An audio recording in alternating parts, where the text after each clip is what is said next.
வணக்கம் பக்தி info channel நேயர்களே, நான் உங்கள் அன்பான சயின்டிஃபிக் வேதிக் அஸ்ட்ராலஜர் அஸ்ட்ரோரஞ்சி பேசுகிறேன்.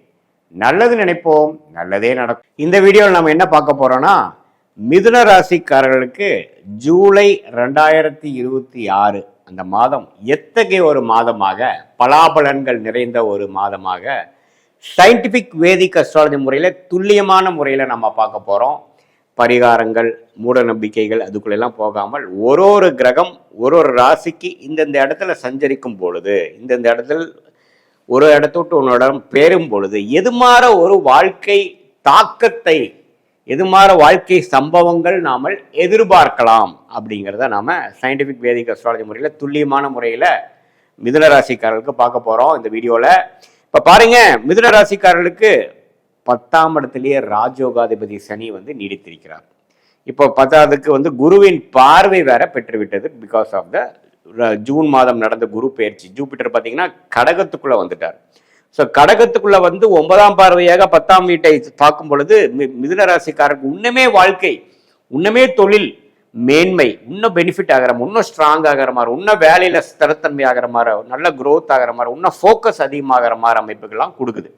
அதே சமயத்துல 2ஆம் இடத்துல குரு வரும்பொழுது வருமானம் அதிகமாகுது. 8ஆம் வீட்டை பார்க்கிறார், 6ஆம் வீட்டை பார்க்கிறார், 10ஆம் வீட்டை பார்க்கிறாருங்கிறப்ப பல வடிவில் பணம் வர மாற, ஒரே சோர்ஸ்ல வராம பல சோர்ஸ்ல வர மாற சில அமைப்புகளை கொடுக்குதுங்க. கடன் பெற்று ஏதோ ஒன்று வாங்கலாம், ஏன்னா 6ஆம் இடத்தை பார்க்கிறார், வர வேண்டிய பணம் வரும். ஸ்டாக் மார்க்கெட் அதுல தான் இன்வெஸ்ட் பண்ணிருந்தீங்கன்னா அதுல ப்ராஃபிட் வரும். இது மாதிரி பல சோர்ஸ்ல வரக்கூடிய அமைப்புக்கு அந்த குருவின் சஞ்சாரம் கொடுக்குது. மற்றபடி ராகு 9ஆம் இடத்துல இருக்கிறார், கேது 3ஆம் இடத்துல இருக்கிறார். ஸோ ராகு மேல இருக்கிற குரு பார்வை இல்லை. அப்படிங்கிறப்ப அப்பா விஷயம் கொஞ்சம் கேர்ஃபுல்லா இருக்கணும். ஏன்னா ராகு 9ஆம் இடத்துல இருந்து எந்த ஒரு சுப பார்வை இல்லாமல் நீடிக்கும் பொழுது கொஞ்சம் ஃபாதர் அண்ட் சன் ரிலேஷன்ஷிப், அவருடைய ஃபாதரோட உடல் நிலை கோளாறு அதெல்லாம் கொஞ்சம் வர வாய்ப்பு இருக்கு. அவங்களோட இண்டிவிஜுவல் ஜாதகம் பொறுத்து அதை நம்ம உண்மையே உறுதிதமாக சொல்ல முடியும். இப்படி இருக்கக்கூடிய அமைப்பு பொறுத்து ராசியதிபதி எப்படி இருக்கிறாருன்னா, புதனே கடகத்துல ஒரு வாரம் இருந்து வக்ரமாக மிதுனத்துக்கே வருகிறார். ஸோ வக்ரமாக இருந்தாலும் ஆட்சி பலம் பெற்ற புதன் மிதுன ராசிக்காரர்களை நிறைய விஷயங்கள் ரீஎவாலுவேட் பண்ணி அவங்க செய்த கொண்ட வாழ்க்கை பயணத்துல என்னென்ன விஷயங்கள் அவங்க தவறா செய்தார்கள், என்னென்ன செய்யலாம், இன்னுமே என்னென்ன யுக்திகள் நாம நம்மளோட வாழ்க்கைக்கு வேணுங்கிற விஷயத்தை வகுத்துக்கலாம் அப்படிங்கிறதுலாம் நல்லா மூளை வேலை செய்யும். ஐடி, சாஃப்ட்வேர், டெக்னிக்கல் துறையில் இருக்கிறவங்களுக்குலாம் நல்ல மேன்மையை எதிர்பார்க்கலாம். நல்லா வாழ்க்கையில் ஜெயிக்கிறதுக்கு என்ன வழியோ அதெல்லாம் யோசிக்கக்கூடிய அமைப்புகள். மாணவ செல்வர்கள் நல்லா சிரத்தையா படிக்கக்கூடிய அமைப்பு. அதே மாதிரி இல்லத்தரசிகளுக்கும் பார்த்தீங்கன்னா நம்மளோட குடும்பத்துக்கு நம்மளுடைய விஷயத்தை சரி பண்ணுறதுக்கு என்னென்ன பண்ணலாங்கிறது உத்வேகமாக செயல்பட்டு புத்திசாலித்தனமாக முடிவெடுத்து செயல்படக்கூடிய அமைப்புகள் இருக்கு. ராஜயோகாதிபதி சுக்கிரன் 2ஆம் இடத்துல இருந்தாலும் மாதத்தின் 2வது வாரத்திலேயே சிம்மத்துக்கு போய் 3ஆம் இடத்துக்கு போடுவது அருமை. ஸோ நல்ல முயற்சிகள், நல்ல ஒரு யோகங்கள் எல்லாம் கொடுக்கக்கூடிய அமைப்புகள் கண்டிப்பா இருக்கு. அதே சமயத்துல செவ்வாய்ங்கிற கிரகம் 12ல இருந்து 6 பார்க்கிறார். அந்த 6ங்கிறது ருணச்சத்ரு பாவத்தை பார்க்கறதுனால கடன், நோய், எதிரி, வம்பு வழக்குகள் வரக்கு வாய்ப்பு இருக்கு. ஸோ அதனால நீங்க புதுசா ஒரு பிரச்சனைகள் போய் மாட்டாம இருக்கிற மாதிரி பார்த்துக்குங்க. கொஞ்சம் பொறுமையா போகக்கூடிய அமைப்பா பார்த்துக்குங்க. ஏன்னா புதுசா ஒரு சின்னதா நம்ம ஒரு சண்டை எழுப்புறோம்னா அது பெரிய வழக்கா போகிறதுக்கு வாய்ப்பு இருக்கு. உடல் உபாதைகள் கொஞ்சம் சின்னதாக இருக்கேங்கிறது லைட்டாக எடுத்துக்காதீங்க. அதுக்கு உடனே அதுக்கு வேணுங்கிற ட்ரீட்மெண்ட் எடுத்துக்கங்க. ஏன்னா அதே கொஞ்சம் டிசீஸ் வளர்றதுக்கு வாய்ப்புகள் உண்டு. அதே மாதிரி கடனை அடைப்பதற்கு ஒரு கஷ்டப்பட வேண்டியதாக இருக்கும். ஸோ இந்த 6ஆம் இடம் வலுக்கக்கூடாது. இந்த மாதம் முழுவதும் 6ஆம் இடத்திலேயே 6ஆம் வீட்டையே 12ஆம் வீட்டிலிருந்து செவ்வாய் பார்க்கறது அது ஒண்ணுதான் ஒரு குறையாக இருக்கிறது. ஸோ மற்றபடி பார்த்தீங்கன்னா மற்ற கிரகத்தோட சஞ்சாரம் எல்லாமே பாசிட்டிவா இருக்கு. ஸோ மிதுன ராசிக்காரங்களே பேசிக்கலாவே ஓரளவுக்கு புத்திசாலிகளாகவும் சமயோஜிய புக்தினால, பேச்சு திறமையினால, அறிவுனால வாழக்கூடிய அந்த மிதுன ராசிக்காரர்கள் இந்த அசால்ட்டா சில விஷயங்களை விட்டுறக்கூடாது. ஏன்னா செவ்வாய் பலமா 6ஆம் வீட்டையே பார்க்கறதுனால அந்த ருணச்சத்ரு பாவம் வலுத்திருக்கிறதுனால அந்த உடல், ஃபினான்ஷியல், அப்புறம் நம்மளுடைய வம்பு வழக்குகள், இந்த 3க்கு மட்டும் கொஞ்சம் கேர்ஃபுல்லா இருக்கணும். மற்றபடி செவ்வாய் திசை, செவ்வாய் புக்தியெல்லாம் போகாதவங்களுக்கு பாதிப்பு கம்மியாக தான் இருக்கும், பிரச்சனை இல்லை.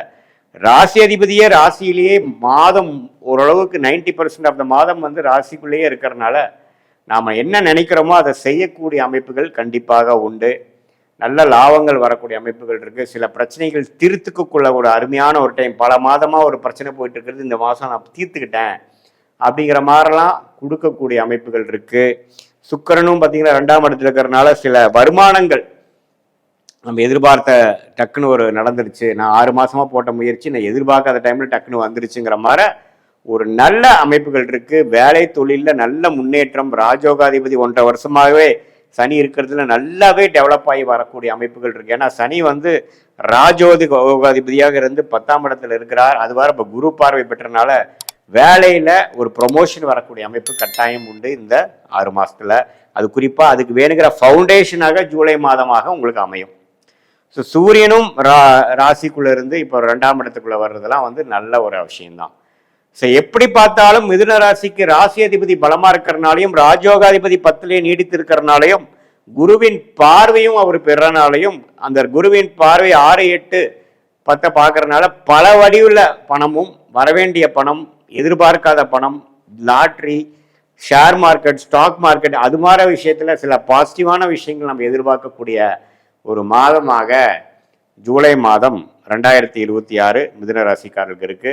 இது பொதுவான பலனே தவிர உங்களுடைய ஜென்ம ஜாதகத்துல உங்களுடைய தசாபுக்திகள் எப்படி போய்கொண்டிருக்கிறது, நீங்க எந்த லக்னத்துல பிறந்தீங்க, அந்த லக்னாதிபதி எப்படி இருக்குது, நீங்க மிதுனத்துல திருவாதிரை நட்சத்திரமா, மிருகஷிர நட்சத்திரமா, புனர்பூச நட்சத்திரமாங்கிறதெல்லாம் பார்த்து உன்னுமே சயின்டிபிக் வேதிக் அஸ்ட்ராலஜி முறையில துல்லியமான பலன்களாக நம்ம எடுக்கும் பொழுது உன்னுமே நல்ல தேர்ச்சியான நல்ல ஒரு ஷார்ட் டேர்ம் எப்படி இருக்குதுங்கிற ஒரு கிளாரிட்டி, லாங் டேர்ம் நமக்கு எப்படி இருக்குதுங்கிற கிளாரிட்டி, எந்த மாதிரி டைரக்ஷனை நம்ம போனால் நம்ம ஜெயிக்கலாம், 2-3 சாய்ஸ் எனக்கு முன்னாடி இருக்குது, எந்த சாய்ஸ் எடுக்கிறதுன்னு எனக்கு தெரியலைன்னு சொல்லக்கூடிய மிதுனராசிக்காரங்களுக்கு உங்களுடைய உண்மையான ஜாதகத்தை நம்ம பார்க்கும் பொழுது, பிறந்த தேதி பிறந்த நேரம் வைத்து உங்களோட அப்பாயின்மெண்ட்ல நம்ம டிஸ்கஸ் பண்ணும் பொழுது எது மாதிரி அமைப்பு உங்களுக்கு இருக்கு, எதை நீங்கள் வந்து எடுக்கக்கூடிய அமைப்பு இருக்கு, எப்படி எடுத்தா எப்படி போகலாம், எந்த டைம்ல நீங்க அதை அடைய முடியும், எந்த நேரம் வரைக்கும் பொறுமையா இருக்கலாம், எந்த நேரத்துல வேலை கிடைக்கும், எப்போ வந்து அந்த நீங்க எதிர்பார்க்கக்கூடிய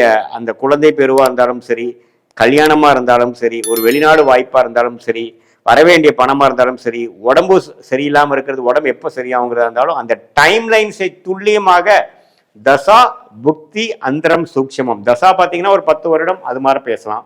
புக்தி பார்த்தீங்கன்னா 2 வருடம் 3 வருடம் வரும். அந்தரம் பார்த்தீங்கன்னா மாத கணக்கில் வரும். சூக்ஷமம் வார கணக்கில் வரும். அதை வைத்து நாம பார்க்கும் பொழுது நீங்கள் கொடுக்குற நேரம் துல்லியமாக இருக்கும் பட்சத்தில் என்ன அடுத்த வரக்கூடிய விஷயங்கள், லாங் டேர்ம் என்ன, ஷார்ட் டேர்ம் என்ன, இந்த சயின்டிபிக் வேதிக் அஸ்ட்ராலஜி மூலமா நம்ம என்ன கிளாரிட்டி நமக்கு வரும், நம்மளோட பாஸ்ட் லைஃப் வந்து மேட்ச் ஆகுதா, பாஸ்ட்ல நம்ம சொல்லக்கூடிய அந்த பலன்கள் மேட்ச் ஆகுதா, இம்மிடியேட் பாஸ்ட் எப்படி இருந்தது, இப்போ கரண்ட் ப்ரெசன்ட் எப்படி போகுது, அடுத்த வரக்கூடிய short term future and long term future எப்படி இருக்குதுங்கிறதெல்லாம் துல்லியமாக பார்த்து அதுக்கு தகுந்த மாதிரி முடிவுகளை நம்ம எடுக்கும் பொழுது வாழ்க்கையில் எளிதில் நம்மளுடைய குறிக்கோள்களை அடைந்து வாழ்க்கையில் வெற்றி பெற முடியும் என்று சொல்ல விரும்புகிறேன். மீண்டும் மற்றொரு காணொளியில் சந்திப்போம். நன்றி, வணக்கம்.